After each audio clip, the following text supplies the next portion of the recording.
بسم اللہ الرحمن الرحیم. کتاب انزل الیک فلا یکن فی صدرک حرج منہ. کتاب کے نیچے لکھا ہے دعوی اول، پہلا دعویٰ. یہ ابتدا بڑی مشکل ہے، پوری توجہ سے بیٹھنا ہے. کتاب مکتوب، یہ مکتوب ہے. انزل الیک، نازل کیا گیا ہے طرف تیرے. لتنذر بہ وذکری للمؤمنین. یہ انزلہ کا تعلق ہے لتنذر بہ کے ساتھ. یہ درمیان والے جملے کا معنی بعد میں کرنا ہے. معنی ہے کتاب، یہ مکتوب ہے. انزل، نازل کیا گیا. لتنذر بہ، کیوں نازل کیا گیا؟ تاکہ آپ ڈرائیں بھی اس مکتوب کے ساتھ، وذکرا، اور نصیحت، للمؤمنین، واسطے ایمان والوں کے. اب درمیان کا جملہ فلا یکن، اب یہ لگے گا تو ترجمہ کرتے ہوئے لتنذرا کے ساتھ لگانا ہے انزلہ کو، کیونکہ یہ لام کا تعلق اسی کے ساتھ ہے. تو ھذا کتاب، یہ عظیم الشان حکم نامہ، عظیم الشان مکتوب. انزل الیک، نازل کیا گیا طرف تیرے. لتنذر بہ، تاکہ ڈرائے تو اس مکتوب کے ساتھ. وذکرا، اور نصیحت، للمؤمنین، واسطے ایمان والوں کے. مطلب کیا ہے؟ یہ قرآن آ گیا، اب اس قرآن کے ذریعے لوگوں کو ڈرا. لتنذرا، عاقبت سے اس کا تعلق ہے کفار کے ساتھ.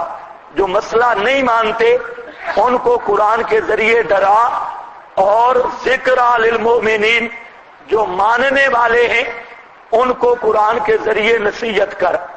ذکرا کا تعلق ہے مومنین کے ساتھ، اور تنذرا کا تعلق ہے کفار اور معاندین کے ساتھ. ذکر للمؤمنین، جیسا دوسرے مقام پہ ہے فذکر بالقرآن من یخاف وعید. تو ذکر، تذکیر کا تذکرہ، ذکر یا تعلق یہ ماننے والوں کے ساتھ ہے. ذکر للمؤمنین.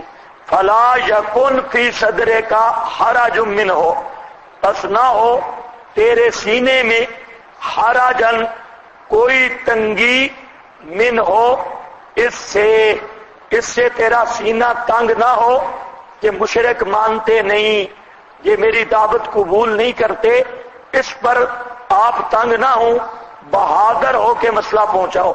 یہ دعویٰ اول ہے، اسی کے متعلق ہے کہ سینہ تنگ نہ ہو. اگر سینہ تنگ ہو گیا تو مسئلہ رہ جائے گا.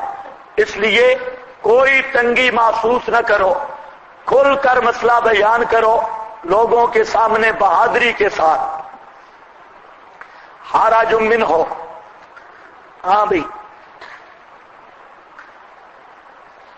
یہ سمجھ جائیں گے یا نہیں؟ حرج کے کئی معنی ہیں. حرج بمعنی تنگی بھی، اور حرج بمعنی شک بھی. سورۃ البقرہ نکالیں، آیت نمبر 147. جلدی، ذرا جلدی. صفحہ نمبر 44. ہاں، یہ سارے ادھر گئے. اچھا، ناشتہ کر رہے ہیں، ماشاء اللہ. اچھا، ہاں بھائی.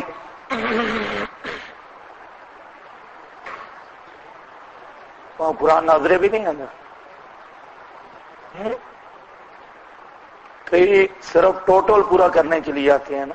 بالکل، کام شام کوئی نہیں ہے. ہاں بھائی، جہاں پر میں آپ کو کیا بتا رہا تھا، حرجن کا معنی کیا ہے؟ شک اور تنگی. اور یہ جو آیت میں نے کہہ رہا ہوں نا 147، اس آیت کے اندر جو ہے یہاں پر مسئلہ یہی ہے، حرج اور تنگی کا. حرج اور تنگی والا مسئلہ. تو اسی طریقہ سے ساتھ آپ نکال لیں سورہ یونس اور آیت نمبر 94، سورہ یونس اور آیت نمبر 94، جہاں پر آ رہا ہے 147 میں فلا تکونن من الممترین، شک والا معنی کی تائید ہے، اور سورہ یونس آیت نمبر 94، 329 صفحہ۔ ہاں بھی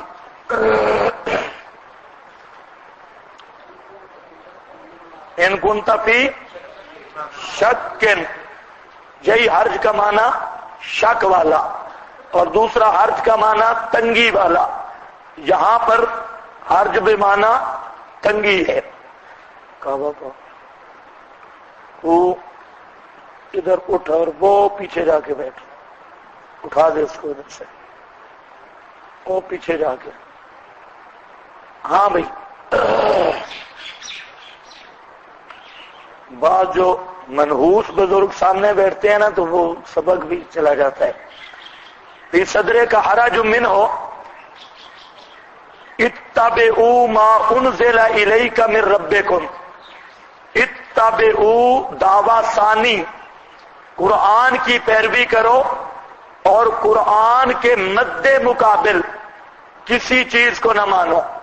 اتبعوا، اتباع کرو، ما انزل الیکم، اس کی کہ نازل کی گئی طرف تمہارے، من ربکم، تمہارے رب کی طرف سے، ولا تتبعوا من دونہ اولیاء، اور نہ اتباع کرو من دونہ اولیاء، اس کے علاوہ اولیاء کی، اس کے برے اولیاء کی، قلیلا ما تذکرون، بہت کم ہے وہ جو تم نصیحت حاصل کرتے ہو۔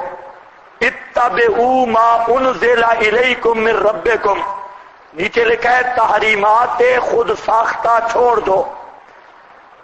اتبعوا، قرآن کی اتباع کرو۔ یہاں چند مسئلے سمجھنے ہیں۔ ایک تو مسئلہ ہے مولوی ثناء اللہ غیر مکلف، اس کا رسالہ ہے اہل حدیث کا مذہب، اس میں مولوی ثناء اللہ صاحب نے یہاں پر یہ لکھا لا تتبعوا من دونہ اولیاء، کہ فقہا کی پیروی نہیں ہو سکتی، صرف ہم قرآن کو مانتے ہیں، قرآن حدیث کو، اور لا تتبعوا من دونہ اولیاء، شافعی، احمد، مالک، ابو حنیفہ، ان کی اتباع نہ کرو، اتباع کرو قرآن کی، یہ اس نے لکھا۔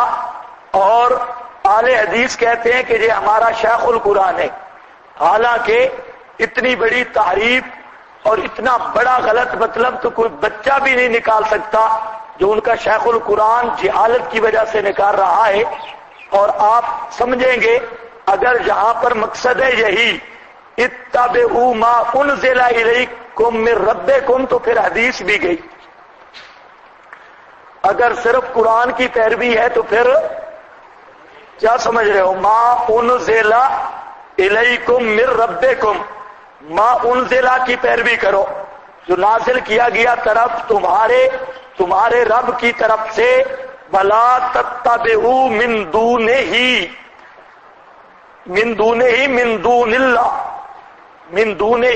دون اللہ، اللہ کے سوا اولیاء کی پیروی نہ کرو۔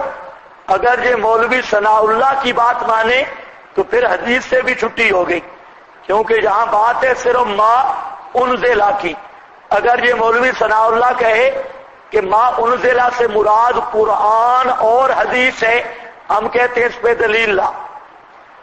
اگر کہے بھئی خفی جلی، یہ تو علماء امت کی اصطلاحات ہیں، حدیث میں کوئی بھئی جلی خفی کی اصطلاح نہیں کہ وہ تعویل کرے، یہ صرف امت کی اپنی اصطلاحات ہیں۔ تو بہرحال یہ حضرت مولانا ثناء اللہ صاحب کی انتہائی دیدہ دلیری کتاب اللہ کے ساتھ اور بے باکی ہے، انہوں نے اس آیت کا معنی بالکل غلط کیا۔ کوئی بات سمجھ بھی آئی ہے کہ نہیں؟ ہاں، ما انزل الیکم من ربکم۔ اب بات سمجھو قرآن کیا بات بتا رہا ہے۔ اللہ فرماتے ہیں ما انزل کی اتباع کرو اور لا تتبعوا من دونہ اولیاء کی اتباع نہ کرو. کیا مطلب؟ جو قرآن کے مد مقابل آئے اس کی اتباع نہ کرو. بزرگوں ایک اتباع کا حکم ہوا نا اور ایک اتباع سے منع کیا. حکم کس اتباع کا کیا؟ ما انزلہ کی اتباع کا حکم کیا اور منع کیا اولیاء کی اتباع کا. ابھی میں ذکر نہیں کر رہا اولیاء سے مراد کون ہے، اولیاء کی اتباع سے روکا. تو اب ایک اتباع پر عمل ہو اور دوسری پر عمل نہ ہو، یہ اس بات کی دلیل ہے کہ یہ دونوں اتباع مد مقابل ہے، کہ ایک کی اتباع کرنی ہے اور دوسرے کی اتباع نہیں کرنی. اب دو آدمی ہیں، وہ دونوں آپ کو کہتے ہیں، دو آدمی کہ جاؤ اور پانی لے آؤ، تو آپ پانی لے کر آتے ہیں تو دونوں کی اتباع ممکن ہے یا نہیں ہے؟ دونوں آپ کو کیا کہہ رہے ہیں؟ پانی لے آؤ. یا دو آدمی آپ کو کہتے ہیں بیٹھ جاؤ یہاں، تو اب آپ بیٹھ گئے تو دونوں کی اتباع ہو گئی، کیونکہ یہ اتباع کوئی مخالفت نہیں. اور یہ ہے کہ ایک کہے تو بیٹھ جا، دوسرا کہے کھڑے ہو جا. اب پتہ چلے گا اب کس کی اتباع. بیٹھے گا تو ایک کی ہوگی، کھڑا ہوگا تو دوسرے کی. تو یہاں جو اتباع آ رہی ہے یہ بات سمجھنے والی ہے. من دون ہی اولیاء، یہ مد مقابل ہے ما انزلہ کے، ما انزلہ کے. اور جو فقہا کی اتباع ہے وہ ما انزلہ کے مد مقابل نہیں، بلکہ وہ ما انزلہ کے تابع ہے. دونوں کا فرق ہے. پھر میں عرض کر رہا ہوں کہ قرآن نے ایک اتباع کا حکم دیا، ایک اتباع سے روکا. کس اتباع کا حکم دیا؟ ما انزلہ، قرآن کی اتباع کا حکم دیا، قرآن کی اتباع کرو. اور لا تتبعوا من دونہ اولیاء، اولیاء کی اتباع سے روکا. تو اب یہ کون سی صورت ہو سکتی ہے؟ جو اتباع اولیاء مقابل ہے اتباع ما انزلہ کے، کہ ما انزلہ کو مانو اور ما جو اولیاء اس کے مد مقابل ہیں ان کو نہ مانو. یہ بات آپ سمجھ رہے ہیں یا نہیں؟ یعنی مطلب کیا ہے کہ قرآن کے مد مقابل کسی کی اتباع نہیں، اور جو فقہائے کرام کی اتباع ہے وہ قرآن کے مد مقابل نہیں بلکہ وہ قرآن کے تابع ہے. نبی پاک علیہ السلام کی جو اتباع ہے وہ قرآن کے مد مقابل نہیں بلکہ وہ کیا ہے؟ قرآن کے تابع. کیونکہ اصل حکم اللہ کا ہے. پیغمبر کی اتباع اس حیثیت سے ہے کہ وہ حکم الہی کے شارع ہیں، اور فقہائے کرام کی اتباع بھی اس حیثیت سے ہے کہ وہ حکم رسول کے شارع ہیں.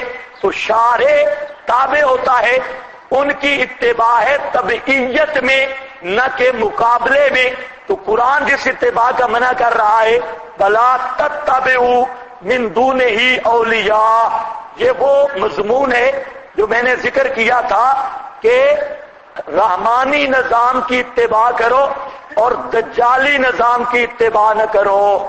یہ جو اولیاء ہے قرآن کے مقابل آنے والی اتباع، یہ ساری دجالی نظام کی اتباع ہے اور شیطانی نظام کی اتباع ہے. جس طرح ان اطاعتموہم فانکم لمشرکون پڑھا ہے، اور الم اعہد الیکم یا بنی آدم اللہ لا تعبدوا الشیطان، یہ آیا لا تعبدوا الشیطان. تو شیطانی نظام کے تابع نہیں ہونا. عبادت کا مطلب وہی ہے، شیطانی نظام کی پیروی نہیں کرنا. تو ایک بات میں نے کر دی اور اس کا خلاصہ کہ یہ اتباع وہ ہے جو ممنوع ہے جو ما انزلہ کے مد مقابل ہو، اور جو فقہا کی اتباع ہے وہ ما انزلہ کے تابع ہے. یہ لہذا مولوی ثناء اللہ صاحب بیچارہ اس نے اس آیت کا غلط مطلب لیا اور اولیاء سے مراد لے لیے ائمہ اربعہ اور ان کی قیاس.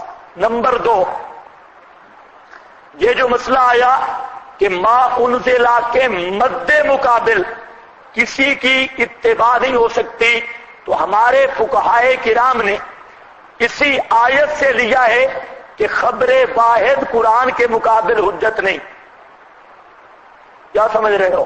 خبر واحد قرآن کے مقابل حجت نہیں ہے. اسی آیت سے لیا. یہ بھی غیر مقلد اعتراض کرتے ہیں، کہتے ہیں حنفیوں کا یہ ضابطہ اور فقہا کا یہ ضابطہ کہ خبر واحد قرآن کے مقابل نہیں، وہ پیشاوری شیطان نے اس پر کئی صفحے لکھے اور کہتا ہے کہ یہ ان کا خود من گھڑت ضابطہ ہے اور یہ کوئی ضابطہ نہیں، اور یہ حنفیوں نے یہ ضابطہ بنایا تاکہ قرآن کے بہت سارے حصے کو معطل کر دیں. تو اب یہ آیت یہی ضابطہ بتا رہی ہے، اس پر عبارت نوٹ کر لو. امام ابو بکر جساس رازی مفسر وہ لکھتے ہیں من دونہ اولیاء دلیل علی وجوب اتباع القرآن فی کل حال. دلیل، یہ دلیل ہے علی وجوب اتباع القرآن فی کل حال. آیت میں دلیل ہے کہ ہر حال میں قرآن کی اتباع واجب ہے. وَأَنَّهُ غَيْرُ جَائِزِ الْاعْتِرَاضِ عَلَى حُکْمِهِ، اور یہ کہ غیر و جائز نہیں جائز الاعتراض، یا اعتراض بمعنی معارضہ کے ہے، معارضہ پیش کرنا علی حکمہ، قرآن کے حکم کے مقابلہ میں بے اخبار الاحاد، اخبار احاد کے ذریعے، اخبار احاد کے ذریعے. لأن الامر باتباعہ قد ثبت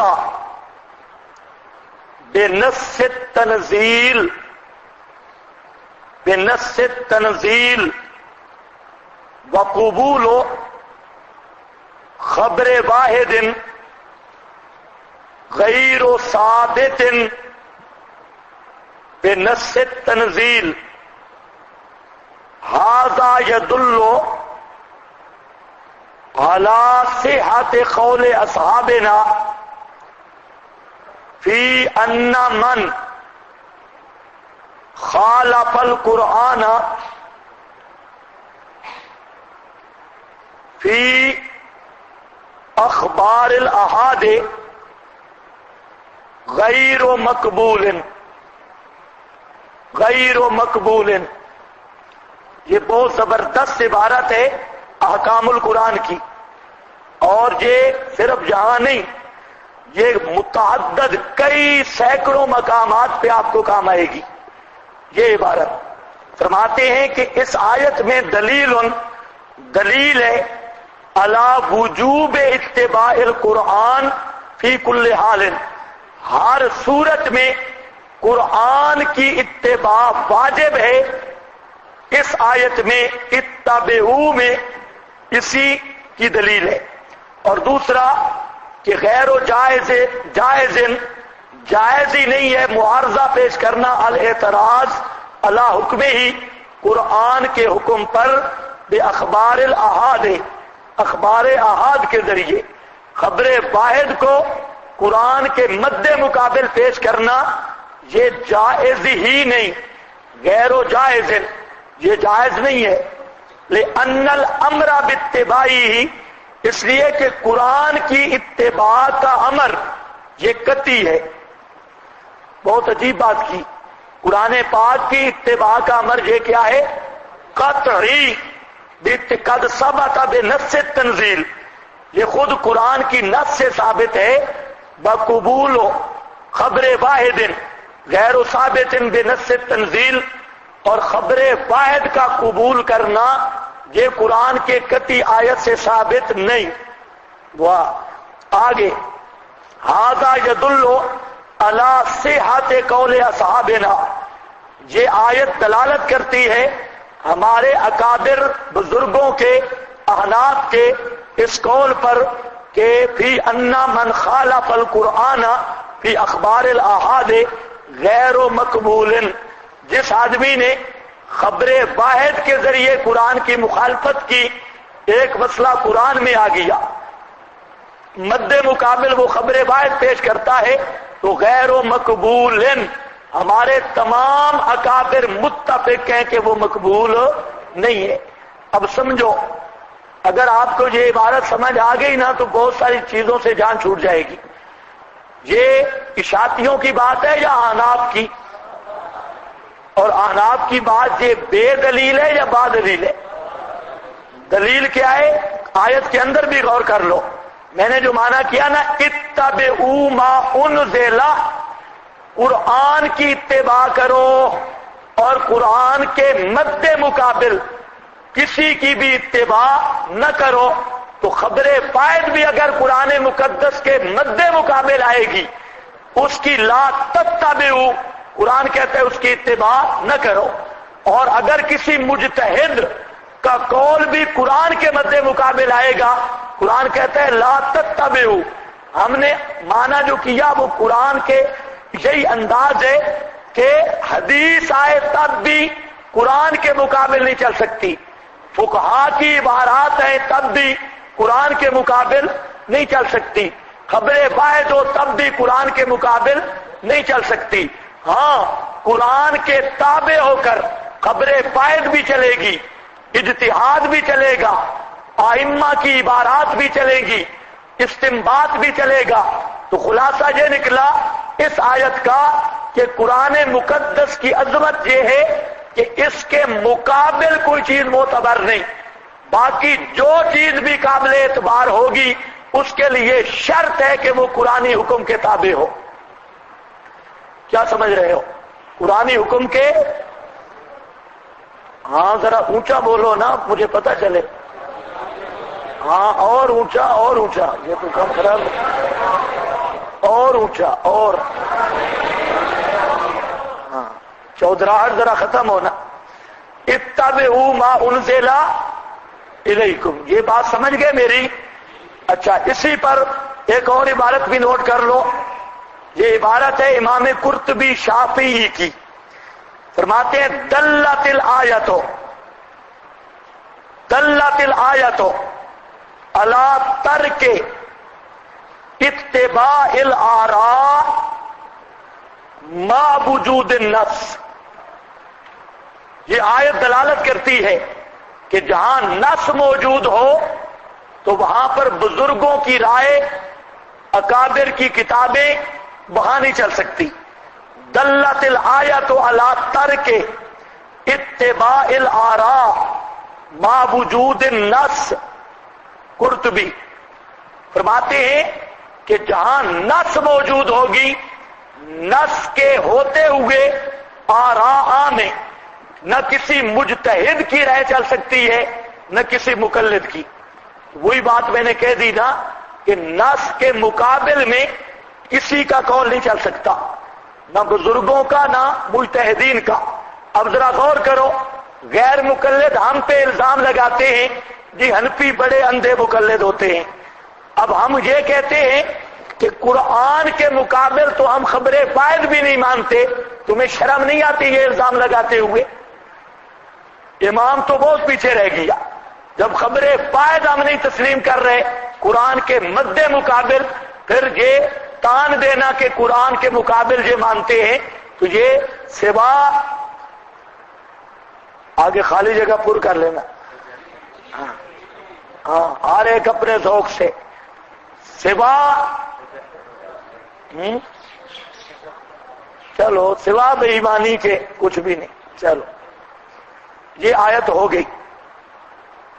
اس اولیاء کا مفہوم تو عام ہے، لیکن یہاں جو مراد ہے بطور خاص کے وہ قرآن خود آگے بیان کرے گا کہ ان اولیاء کا مطلب ہے شیاطین، جو قرآن کے مد مقابل وہ پیش کرتے ہیں تحریمات خود ساختہ، ان کی پیروی مت کرو۔ اتبعوا ما انزل الیکم من ربکم، آپ کا کیا خیال ہے؟ قرآن ایک طرف ہوگا تو مقابل میں المحنت شریف مانو گے نا؟ رسالے شسالے، ہاں، ولا تک اور غیر مقلدوں کی باتیں، لا تتبعوا من دونه اولیاء قلیلا ما تذکرون. قلیلاً کی ما زائدہ قلت تذکر کی تاکید ہے. قلیلاً ما قلت تذکر کی تاکید کے لیے ما زائدہ ہے، اور تقدیر عبارت ہے کہ تذکرون تذکرا قلیلا، بہت کم ہی تم سوچ بچار کرتے ہو. وَكَمْ مِنْ قَرْيَةٍ تخویف دنیاوی، اور کتنی بستیاں ہیں اہلکناہا برباد کیا ہم نے ان بستیوں کو. پس آیا ان بستیوں کو بأسنا عذاب ہمارا بیاتن رات کو، او ہم قائلون یا اس حال میں کہ وہ آرام کر رہے تھے.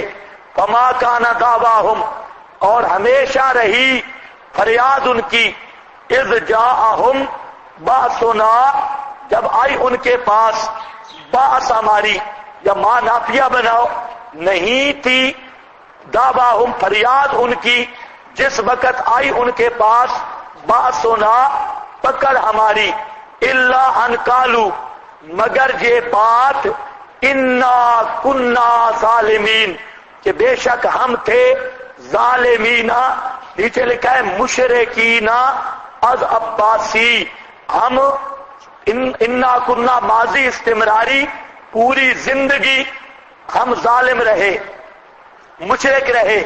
اللہ فرماتے ہیں فَلَا نَسْأَلَنَّ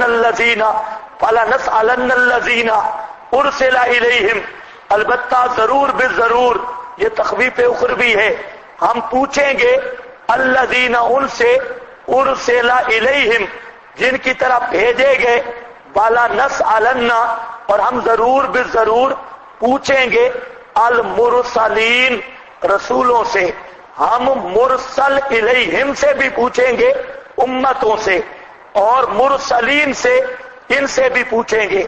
ہاں بھئی، تو کم من قریۃ یہ تکثیر کے لیے ہے، کتنی بستیاں ہیں، یعنی بہتی بستیاں ہیں، ہلاک کیا ہم نے ان بستیوں کو. پس آیا ان کے پاس بأسنا بیاتن. اس آیت پہ اشکال ہے، اندر غور کرو. اندر اللہ فرماتے ہیں اہلکناہا فجاءہا، ہم نے ان کو ہلاک کیا، پس ہلاکت کے بعد فوراً عذاب آیا.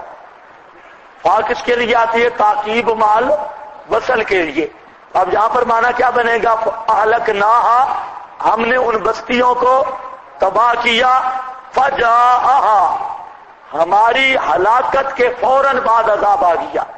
حالانکہ وہ بستیوں کی ہلاکت کے بعد عذاب آیا یا عذاب سے ہلاک ہوئی؟ اس پہ ہاں، تو اس لیے اس کے کئی جواب دیے گئے. اصل جواب یہ ہے کہ یہاں پر کلام میں حذف ہے، اور اصل عبارت ہے اہلکنا اے اردنا اہلاکہا، اردنا اہلاکہا ہم نے ارادہ کیا ان کے ہلاک کرنے کا. فجاء ارادے کے بعد فوراً عذاب آ گیا. یہ نہیں ہے کہ ہلاکت کے بعد فوراً عذاب آیا. نکالو سورۃ النحل آیت نمبر 98، جلدی ذرا. ہاں بھائی 568 سورۃ النحل. چاہل بیٹھے.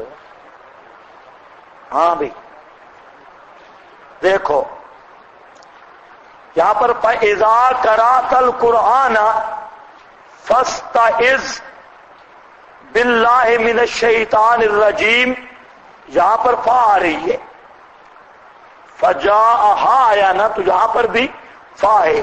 تو اب اس فا کا یہ مطلب نہیں ہے کہ جب قرآن کی قرات کر چکو تو اعوذ باللہ پڑھو، یہ نہیں مطلب. مطلب کیا ہے کہ اس آیت دکھانے کا مقصد ہے کہ فا کا مدخول ہمیشہ بعد میں نہیں ہوتا. فا کے مدخول کی کئی صورتیں ہیں، کبھی پہلے بھی پایا جاتا ہے، اور کبھی فا کا مدخول دوران بھی ہوتا ہے جیسے اذا سألتموہن فاسألوہن من وراء حجاب، جب ان سے سوال کرو تو دوران پردہ کے سوال کرو۔ اب یہ نہیں ہے کہ سوال کر چکو تو پردہ کر لو، اس طرح نہیں، بلکہ مطلب ہے کہ سوال ہی کس میں کرو؟ پردہ میں۔ اسی طرح سورۃ المائدہ آیت نمبر 6 163 جی، چلو جی، ٹھیک ہے، مہربانی۔ ہاں بھائی، جہاں پر 163 اور آیت نمبر 6 وہ فغسلوا وجوہکم، یہ فا جو ہے، یہ تو اس پر میں بات کر چکا ہوں، یہ بھی تعقیب مال وصل کے لیے نہیں ہے، یہاں پر بھی فا تعقیب مال وصل کے لیے نہیں۔ یہ فجاءہا باسنا بیاتن وہم قائلون، یہ دونوں وقت بتائے۔ تو آپ بات سمجھ گئے نا؟ اشکال کیا تھا کہ جہاں پر فا تعقیب مال وصل کے لیے ہے تو مطلب ہوگا ہلاکت کے بعد فوراً عذاب آیا، حالانکہ ہلاکت کے بعد عذاب کا کوئی مطلب نہیں بنتا۔ تو پہلا جواب کیا دیا کہ جہاں کلام میں حذف ہے اور عبارت ہے اے اردنا اہلاکہا، اور اس کی دو نظیریں ہیں 98 اور یہ سورۃ النحل کی اور المائدہ۔ فاستعذ میں بھی جب ارادہ کرو قرات قرآن کا تو اعوذ باللہ پڑھو، اور جہاں سورۃ المائدہ میں بھی جب ارادہ کرو وضو کا فغسلوا وجوہکم، یا دوسری توجیہ یہ ہے کہ جہاں اہلکناہا کا مطلب ہے حکمنا باہلاکہا، ہم نے حکم دیا اس کی ہلاکت کا، اور یہ ہلاکت کا حکم عدلی تھا، عدلی حکم تھا تو فوراً وہ نافذ ہو گیا۔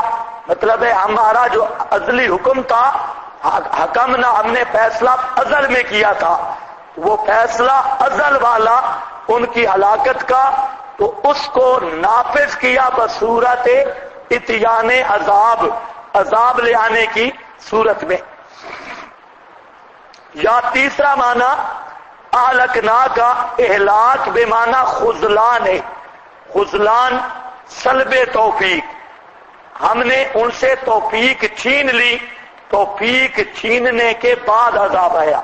اہلکناہا، اہلکنا میں تعبیر کرو کہ اہلکنا اہلاک سے مراد کیا ہے؟ خذلان، اور مطلب یہ ہے کہ وہ مسئلہ ماننے کی توفیق سے محروم ہو گئے تو فوراً ہمارا عذاب آیا۔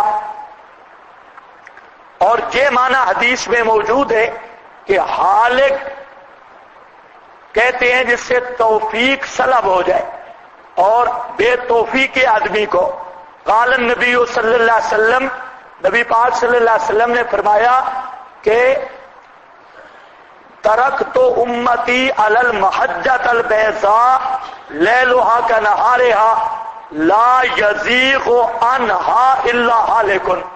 آپ فرماتے ہیں کہ میں ایسے راستے پہ چھوڑ کے جا رہا ہوں کہ لیلھا کنہارھا، جس کی رات بھی دن کی طرح روشن ہے، لا یزیغ عنہا الا ہالک، اس سے ٹیڑھا نہیں ہوگا مگر بے توفیق کا آدمی، جو خذلان والا ہو، بے توفیق کا۔ تو یہاں پر بھی اہلکناہا کا کیا مطلب ہے؟ ہم نے توفیق چھین لی، اور توفیق چھیننے کے بعد فجاءہا، اس کو عذاب آیا۔ تو تین معنی میں نے آپ کے سامنے کر دیے۔ اس اشکال کا جواب یا تو لفظ ارادہ مضاف مانو، مقدر مانو، یا پھر اہلکنا حکمنا کے معنی میں حکمنا بالاہلاک، اور حکم سے مراد حکم عزلی، فجاء سے اس حکم کا نفاذ، یا اہلاک بے معنی خذلان۔ یہ تینوں توجیہوں پر کوئی اشکال نہیں۔ فجاءہا باسنا بیاتن، بیاتن رات کو عذاب کیوں آیا؟ یا قائلون، قائلون کیلولہ اسی سے ہے، کیلولہ، قیلولہ کا معنی ہوتا ہے دوپہر کو استراحت مع النوم یا بغیر النوم.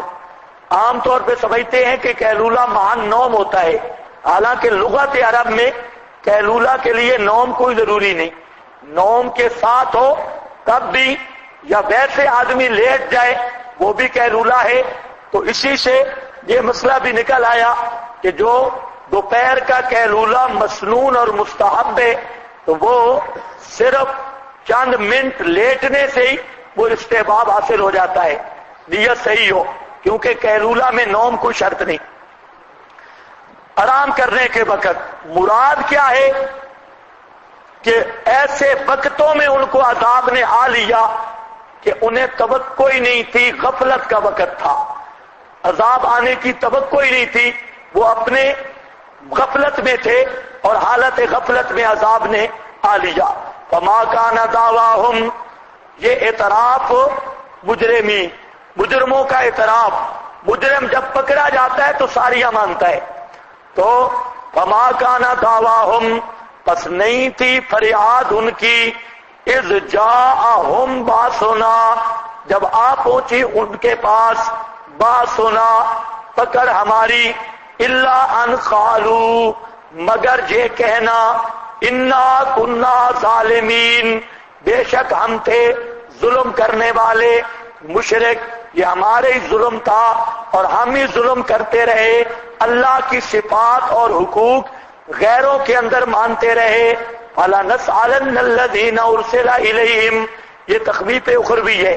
اللہ فرماتے ہیں میں پوچھوں گا الذین ارسل الیہم، ان سے بھی جن کی طرف رسولوں کو بھیجا گیا، مراد امتیں ہیں.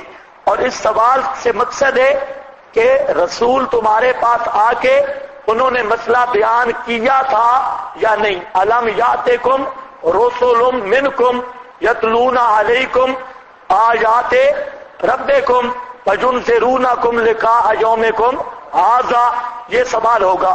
وَلَنَسْأَلَنَّ الْمُرْسَلِينَ، اور ہم سوال کریں گے المرسلین، رسولوں سے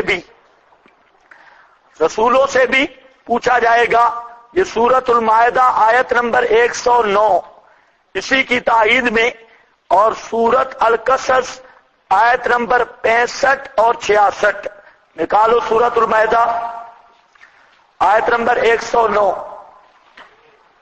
صفحہ 188 بھائی 188.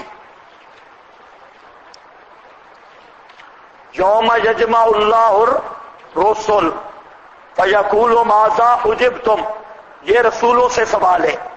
اور اسی طرح سورۃ القصص کی آیت نمبر 65 اور 66، اس میں بھی لنسألن المرسلین. ہاں بھی جلدی 798 صفحہ 798. ہاں بھائی فیقول ماذا اجبتم المرسلین فعمیت علیہم الانباء یومئذ فہم لا یتساءلون واما من تاب، مل گیا نا سب کو. یہ یوم ینادیہم فیقول ماذا اجبتم المرسلین، یہ اس آیت کس کے ساتھ لگ رہی ہے؟ الذین ارسل الیہم، امتوں سے پوچھا جائے گا.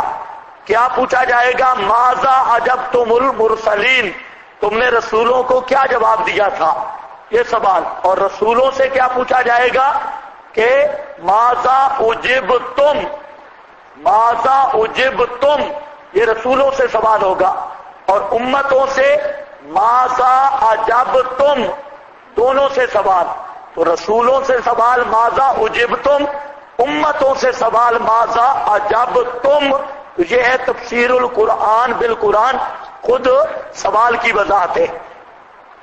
فَلَنَسْأَلَنَّ الَّذِينَ أُرْسِلَ إِلَيْهِمْ وَلَنَسْأَلَنَّ الْمُرْسَلِينَ، البتہ ضرور بالضرور بیان کریں گے ہم اوپر ان کے بے علم، ساتھ علم کے.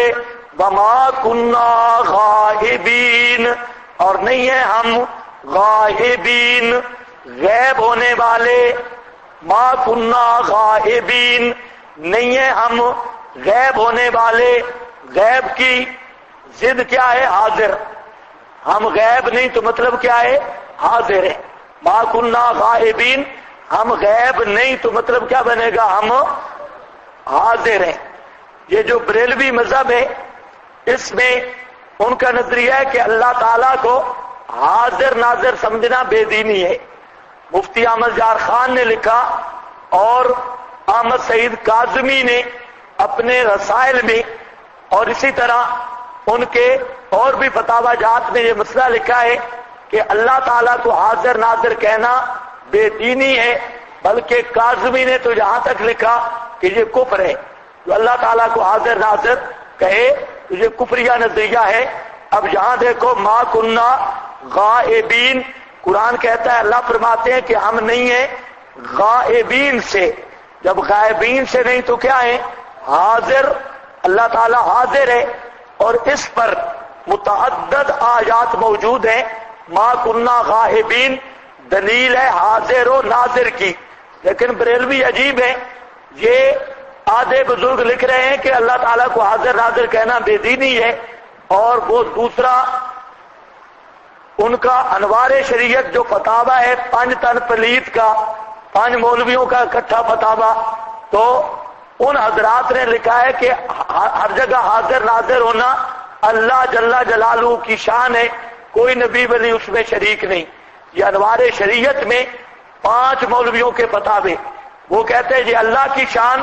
مفتی احمد جار کہتا ہے کہ یہ بے دینی ہے، تو معلوم ہوتا ہے وہ 5 کے 5 بے دین ہیں جن کے نام پہ انوار شریعت جمع کیا۔ باقی اس پر قرآن کریم کی اور آیات بھی ہیں جس سے حضور اور نذور یعنی حاضر ناظر کا مسئلہ ثابت ہوتا ہے۔ اور ما کننا غائبین، چلو نکالو ذرا سورہ انبیاء آیت نمبر 47۔ چلو ابھی اس کو چھوڑ دو، حاضر ناظر کے مسئلہ بھی نکالو۔ کننا غائبین والوزن یومئذ الحق، اور وزن اس دن الحق ثابت ہے، الحق کو ثابت ہوگا، یعنی وزن ہوگا اعمال کا۔ فمن ثقلت موازینہ، بس وہ شخص کہ بھاری ہو گئے موازین اس کے، پلڑے اس کے، فاولئک هم المفلحون، بس وہی لوگ ہیں، وہی کامل کامیاب ہونے والے۔ ومن خفت موازینہ، اور وہ شخص کہ ہلکے ہو گئے موازین اس کے، فاولئک الذین خسروا، بس وہی لوگ ہیں کہ نقصان میں ڈالا انفسہم، اپنی جانوں کو، بما کانوا بسبب اس کے کہ تھے بے آیاتنا، ہماری آیات کے ساتھ، یظلمون زیادتی کرتے، حق تلفی کرتے، ظلم کرتے، یعنی آیات سے ظلم کا مطلب یہ ہے جو آیات کی شان کا حق تھا وہ نہیں دیتے تھے، اور آیات کی شان کا حق یہ ہے کہ آیات کے مد مقابل کسی چیز کو قبول نہ کیا جائے، لیکن یہ ظالم ظلم کرتے تھے، ایتیں رہ جاتی اور کول کٹورے کیل کال اس پر یہ ایمان رکھتے تھے، ہماری آیات کے ساتھ ظلم کرتے۔ والوزن یومئذ الحق، جہاں پر اختلاف ہے اہل السنت اور روشن خیال طبقے کا۔ یہ روشن خیال معتزلہ کی شکل میں پہلے تھے، سر سید کی اور پرویز کی شکل میں آج ہیں منکرین حدیث، یہ بھی منکر ہیں وزن اعمال کے۔ جس طرح معتزلہ وہ منکر تھے، تو یہ روشن خیالوں کا یعنی ملحدین کا ایک طبقہ ہمیشہ امت میں رہا، اور آج معتزلہ اور خوارج کے نقش قدم پہ چلنے والے یہ نیچری اور غامدی اور یہ قادیانی یا ابو الخیر ازدی عثمانی، یہ ساری انہیں پھرا کے زالہ کی شاخیں ہیں، اور وہی بیج ہے جو نئی شاخوں میں نکلا ہے۔ تو بہرحال یہ بھی منکر ہیں وزن الاعمال کے، کہ اعمال کا وزن نہیں ہوگا۔ دلیل یہ دیتے ہیں کہ اعمال کے وزن کا کیا مطلب؟ آج کل اکثر سکول کالج یونیورسٹیوں کے جو پروفیسر حضرات ہیں وہ بھی اسی طرح ملحدانہ ذہن رکھتے ہیں اکثر، اور عقلی طور پہ یہ بات کرتے ہیں کہ وزن اعمال کا مقصد کیا ہے۔ اگر یہ معلوم کرنا ہے کہ نیکیاں زیادہ ہیں یا کم ہیں تو اللہ تعالیٰ کو پہلے نہیں پتا، پھر وہاں پر ترکڑی اور ترازو لگانے کا کیا مطلب؟ ایک تو یہ عقلی طور پہ ڈھکوسلا کہ اللہ کو پتا ہے، پھر ترازو قائم کیوں ہوگی؟ نمبر دو، کہتے ہیں کہ اعمال کا وزن، اعمال کوئی ذی وزن چیز تو ہے نہیں، ان کا وزن ہے کیا؟ وزن تو ہوتا ہے وزن والی چیز کا، اعمال تو آراز ہے اور آراز کا وزن نہیں ہو سکتا، وزن ذی وزن کا ہوتا ہے، اعمال کا کیسے وزن ہوگا؟ تو نماز 5 کلو 6 کلو 1 من کی نماز یا روزہ، یہ کیا وزن ہے اس کا؟ نماز جماز کا وزن یا اعمال کا وزن یہ کوئی وزن نہیں۔ چنانچہ اس قدر زور ڈالا معتزلہ نے کہ اعمال کے وزن کی ضرورت بھی نہیں اور اعمال کے وزن ہو سکتا بھی نہیں۔ آج بھی یہ لوگ قائل، حتیٰ کہ حضرت مجاہد، ضحاک اور اعمش یہ تینوں تابعی ہیں، یہ بھی معتزلہ کی رائے رکھتے ہیں اس مسئلہ میں۔ ضحاک بھی، مجاہد بھی اور اعمش یہ تین اہل سنت کے ائمہ میں سے ہیں اور ہیں بھی تابعی حضرات، لیکن انہوں نے بھی ان کے اقوال سے متاثر ہو کر یہ کہہ دیا کہ وزن اعمال نہیں ہوگا۔ جہاں قرآن پاک میں اعمال کے وزن کی بات ہے تو اس کے مطلب ہے انصاف کا قیام، انصاف قائم ہوگا، باقی کوئی ترازو نہیں۔ یہ بات سمجھ رہے ہو کہ نہیں؟ یہ جو تین بزرگ میں نے بتایا نا، مجاہد، ضحاک اور اعمش، ان کے اقوال ابن جریر، در منصور وغیرہ کتب تفسیر میں موجود ہیں، یہ بھی وزن کے منکر ہیں۔ اعمش کے بارے میں دوسری روایت بھی ہے، ضحاک اور مجاہد یہ انکار کرتے ہیں وزن الاعمال کا، تو باقی تمام اہل سنت والجماعت قائل ہیں۔ تو اب یاد رکھ لو، اس پر نصوص موجود ہیں، سری نصوص موجود ہیں۔ نبی پاک صلی اللہ علیہ وسلم فرماتے ہیں کہ قیامت کے دن ترازو ہوگا، لہو کفتان، اس کے لیے 2 پلڑے ہوں گے۔ جس طرح پرانے، ایک تو کنڈا ہے نا آج کل آیا ہے جدید دور کا، ایک پرانا کنڈا تھا اس کو اوپر جو ہے لٹکا دیتے، ایک پلڑا اس طرف ہوتا اور دوسرا پلڑا اس طرف ہوتا۔ قیامت کے دن کفتان بتا رہا ہے کہ 2 پلڑے ہوں گے، ایک اس طرف چھابڑا اور پلڑا ہوگا اور ایک دوسری طرف، اور وہ درمیان میں لٹکا ہوا ہوگا۔ اور یہ بھی حدیث میں آتا ہے کہ وہ اتنا بڑا ہے ترازو کہ اگر 7 آسمان اور 7 زمینیں اس میں رکھ دی جائیں تو ساری کی ساری ایک پلڑے میں آ جائیں، اتنے بڑے بھاری پلڑے ہیں اس کے۔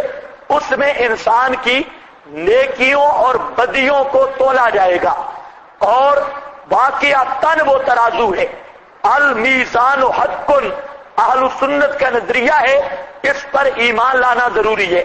باقی رہ گیا اس کی کیفیت، اللہ جانے اس کے پلڑے کس کے بنے ہوئے ہیں، کس طرح ہوں گے۔ جو کچھ نصوص میں آ گیا اس کو ہم ماننے کے مکلف ہیں، کیونکہ نص میں موجود ہے۔ جہاں قرآن پاک کا ظاہر بھی بل وزن یومئذ الحق، اس دن وزن حق ہوگا، یہی بتا رہا ہے کہ ترازو لگے گا۔ اور دوسرے مقام پہ نضع الموازین القسط لیوم القیامہ، وہاں پر بھی یہی ذکر کیا کہ قیامت کے دن انصاف کا ترازو قائم ہوگا۔ اور تیسرے مقام پہ من ثقلت، وہ سورۃ القاریہ میں، وہاں پر بھی اما من خفت موازینہ ومن ثقلت، تو یہی بات ہے، ثقلت اور خفت معلوم ہوتا ہے کہ نیکیاں اور بدیاں یہ تلیں گی اور ترازو لگے گا۔ اچھا بھائی، اب ذہن میں رکھ لو، 2 ایسے طبقے ہیں جن کا اعمال کا وزن نہیں ہوگا، 2 طبقے۔ ایک طبقہ ہے خالص کٹر مشرک، مشرک جائیں گے بغیر حساب کتاب کے، ترکڑی سے بھی بارو بار، حبطت اعمالہم فلا نقیم لہم یوم القیامت وزنا، ان کے اعمال کا وزن نہیں ہوگا، کیونکہ وزن تب ہو کہ ایک طرف کوئی چیز ہو، تو جو مشرک کے عمل ہیں وہ دونوں طرف کوئی چیز ہو، مشرک کے بدیاں ہی بدیاں ہیں اور اس کی نیکیاں ہیں ہی نہیں، تو فلا نقیم لہم یوم القیامت وزنا، قیامت کے دن اس کا وزن کا قیام ہی نہیں۔ اور دوسرا وہ خالص مواحد، کٹر مواحد، ادھر کٹر مشرک اور اس کے مد مقابل سچا مواحد، حتیٰ کہ اس حد تک توحید میں آگے جانے والا کہ لا یسترکون ولا یتداوون، اس حد تک آگے چلا گیا کہ اسباب کو بھی چھوڑ دیا، اور یتوکلون علی ربہم، تو آپ فرماتے ہیں کہ میری امت کے 70,000 آدمی وہ بغیر حساب کتاب کے جنت میں جائیں گے، اور ہر آدمی کے ساتھ 70,000 آدمی ہوگا، 70 تو وہ ہوں گے 70,000، ہر آدمی کے ساتھ 70,000۔ تو صحابہ کرام نے پوچھا وہ کون ہوں گے؟ فرمایا وہ لوگ ہوں گے لا یسترکون، جو دم نہیں رکھواتے ہوں گے۔ تو سمجھ آئیے کہ نہیں؟ دم، اونچے بولو، دم، لا یسترکون، وہ کسی سے دم نہیں رکھواتے ہوں گے۔ دم سمجھتے ہو نا، جھاڑ پھونک، ماشاء اللہ پشتو والوں کو دم کا بھی نہیں پتا، ہاں پتا ہے کہ نہیں پتا؟ ہاں، دم کس کو کہتے ہیں؟ اونچا پشتو میں بتاؤ، دوسروں کو پتا لگے، جو آپ میں صوفی بیٹھے ہیں۔ ہاں، منترے، ہاں، دم کڑے، اس کو پشتو نہیں آتی؟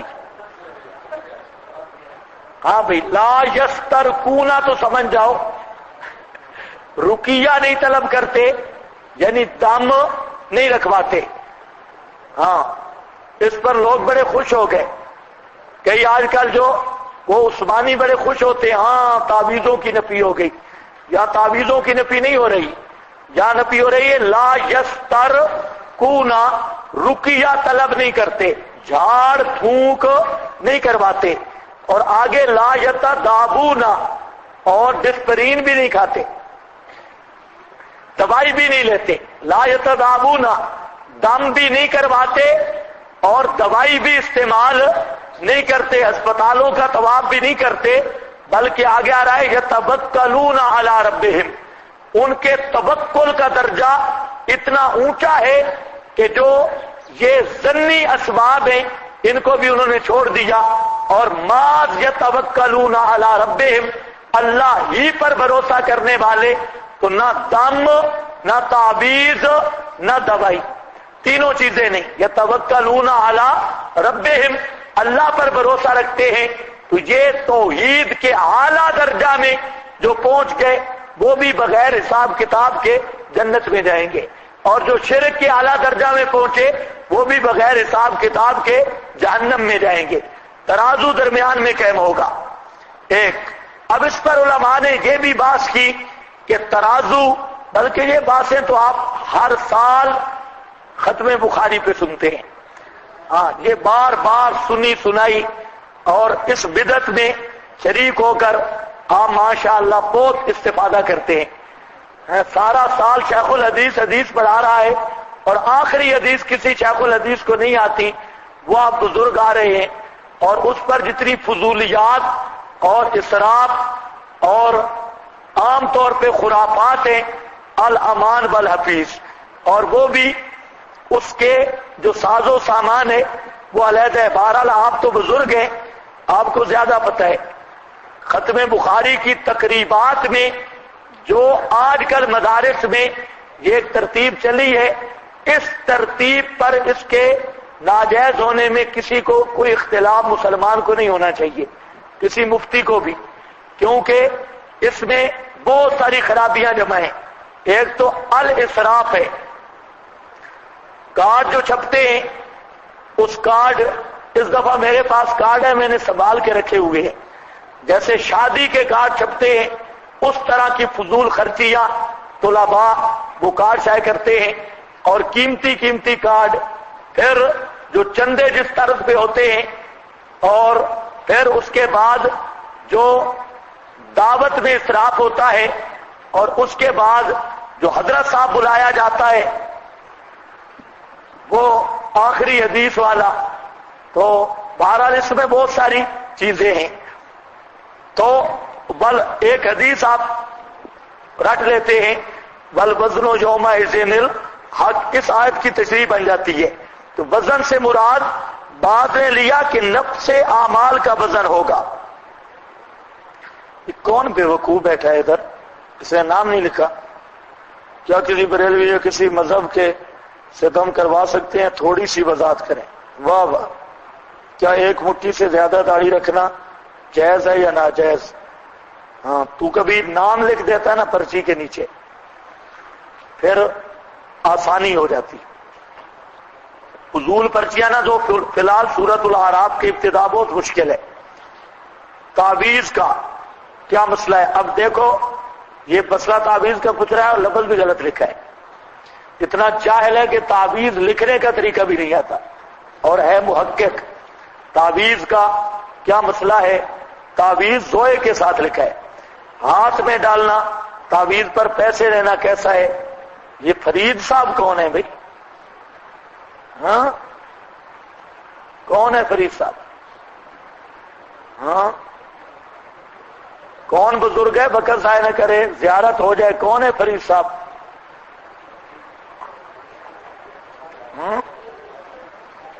کون ہے فرید؟ آج میرا خیال ہے آپ کا پڑھنے کا دل نہیں، مجھے دو، مجھے دو دو پرچیاں دو، آپ پرچیوں کا وقفہ ہے، دو پرچیاں۔ اچھا بس دو پرچیاں دو، پرچیوں کا وقفہ ہے، سبق انشاءاللہ